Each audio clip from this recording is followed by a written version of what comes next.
Saudara-saudara sekalian, saya diinstruksikan untuk mewakili Bapak Presiden, Bapak Joko Widodo, dan dalam hal ini apa yang saya sampaikan sebetulnya adalah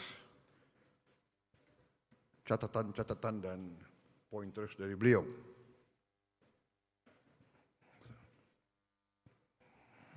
Saya kira Bapak Presiden ternyata sedang melatih saya untuk supaya nanti nggak terlalu kaget begitu setelah saya dilantik, insya Allah. Jadi itulah cara beliau. Ya, salah satu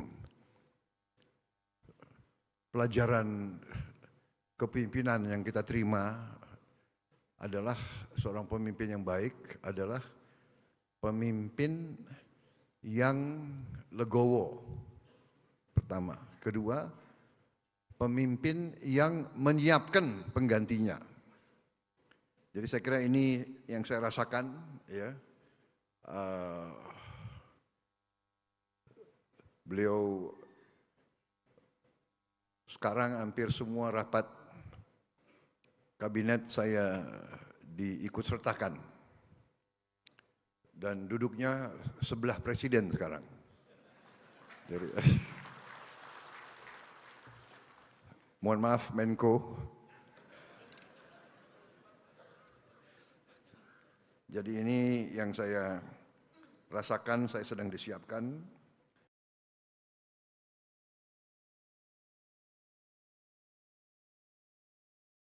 Kata dilatih itu tentu bukan dalam pengertian Pak Prabowo, yaitu latihan militer kan. Nanti Pak Jokowi minta dilatih baris berbaris oleh Pak Prabowo. Tetapi ini terkait dengan suasana psikologi Pak Prabowo yang harus menunggu 6 bulan, yang tapi masih juga Oktober itu.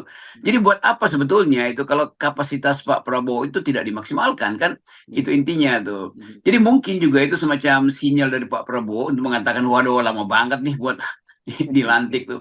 Ya udahlah latihan aja. Tapi itu secara bercandaan juga kita bisa baca di belakangnya ada ya masih political gimmick itu untuk kasih sindiran bahwa Jokowi masih lama Oktober. Tentu bukan kesalahan Jokowi, ini kan aturan undang-undang tuh. Yeah. Tetapi secara real sebetulnya Prabowo udah bisa memimpin rapat kabinet, mestinya tuh secara administratif udah mempersiapkan. Tetapi juga ada masalah karena Pak Jokowi nggak mau menghentikan langkah-langkah dia untuk pencitraan. Kan di situ masalahnya tuh. Jadi kalau misalnya ada 2 orang Gerindra itu artinya udah ada deal dengan Jokowi dan Prabowo untuk kira-kira mempercepat peralihan kekuasaan walaupun secara konstitusi belum bisa, tapi secara teknis sudah bisa dilakukan. Nah itu yang memungkinkan politik Indonesia bisa dibaca oleh luar negeri sebagai punya masalah tuh karena time lag-nya itu terlalu panjang tuh. Jadi sekaligus sebetulnya sinyal ini hendak diberitahu oleh Pak Prabowo bahwa seandainya terjadi perlambatan ekonomi itu bukan salah dia karena dia belum bisa mengambil keputusan di bidang-bidang strategis ekonomi misalnya.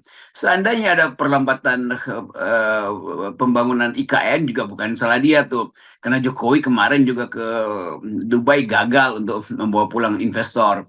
Jadi sebetulnya kita bisa baca psikologi dari Pak Prabowo yang merasa lama amat ya untuk menduduki kursi presiden. Tentu setiap orang yang udah terpilih itu yang mestinya udah ada di situ di posisi strategis itu supaya dia bisa mengambil kebijakan-kebijakan strategis. Ya, nah ya. Itu artinya ya itu sindiran Pak Prabowo lah, bahwa ini saya lagi dilatih padahal saya udah tahu semuanya tuh.